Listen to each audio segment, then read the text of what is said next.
Hello, my name is Brian Nehemias. I'm an employee here at Holy Trinity. Sexton is the title, which is it's a carryover word from the Church of England, and it has my translation for it is caretaker. I started to work here as the sexton in October of 1980, and so we're close to 41 years past that.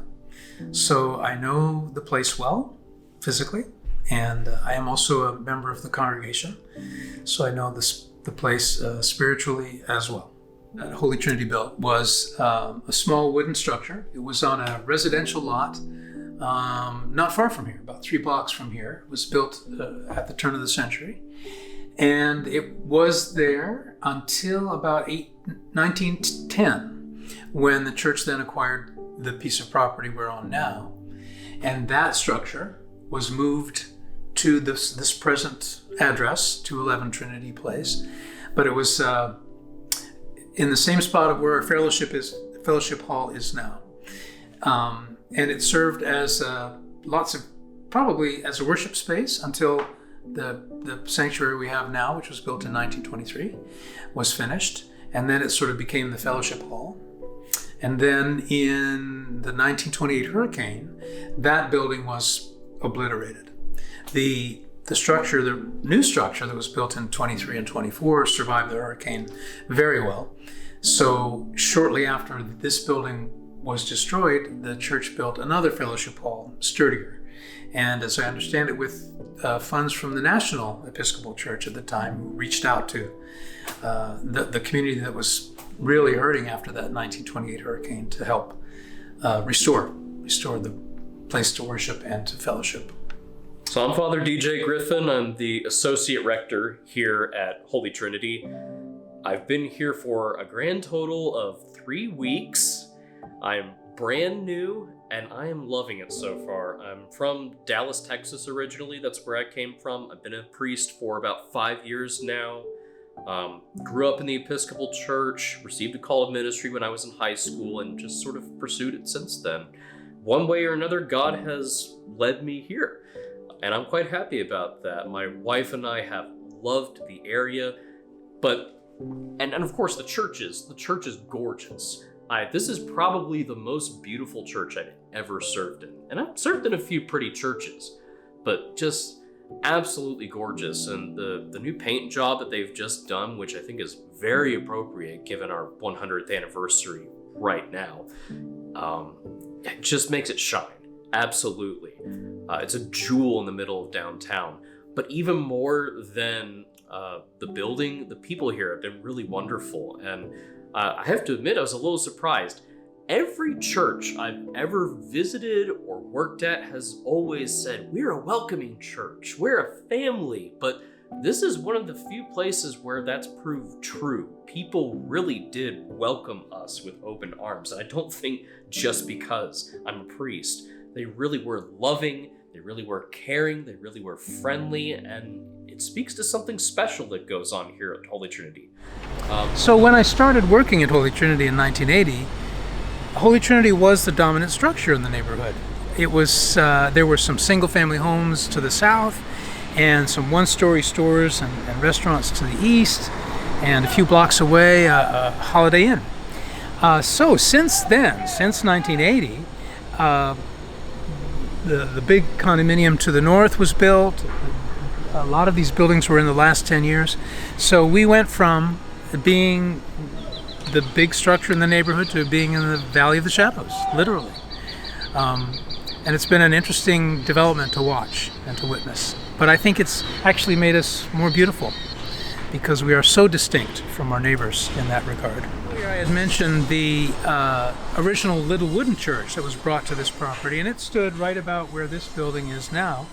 And it was, as I said, just obliterated by the 28 hurricane. And this is what they replaced it with, a much more substantial and architecturally similar to the church that was built for 3 or 4 years before the hurricane. And we've had some significant structural work to do in this building as well a few years ago. We had to re-support the trusses, and now, of course, just recently we've put in all impact windows. So we're keeping up. we're keeping up and taking care of it and being good stewards of it, so that whoever comes to worship here and whenever they come to worship here, there'll be a nice place for them to fellowship and to worship.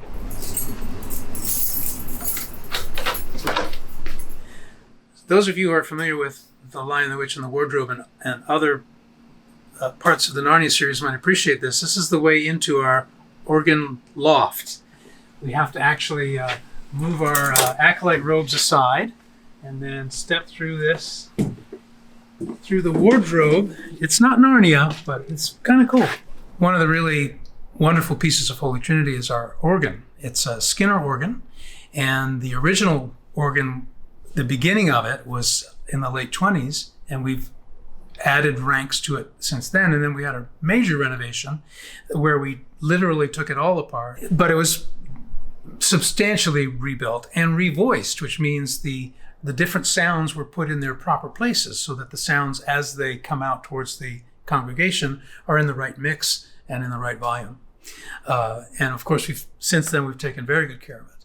And it's really a tremendous augmentation of our worship, especially in our liturgical style. And to drive this wonderful organ, here is the blower, the original Westinghouse motor, electric motor, that generates the wind that goes through the pipes and makes the music.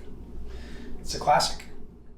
So here we are inside Holy Trinity, and I wanted to talk about the stained glass windows. The window directly ahead is the Trinity for Trinity Church, and as I understand it, it was ready to go when the church was, the first worship service was held in early 1924.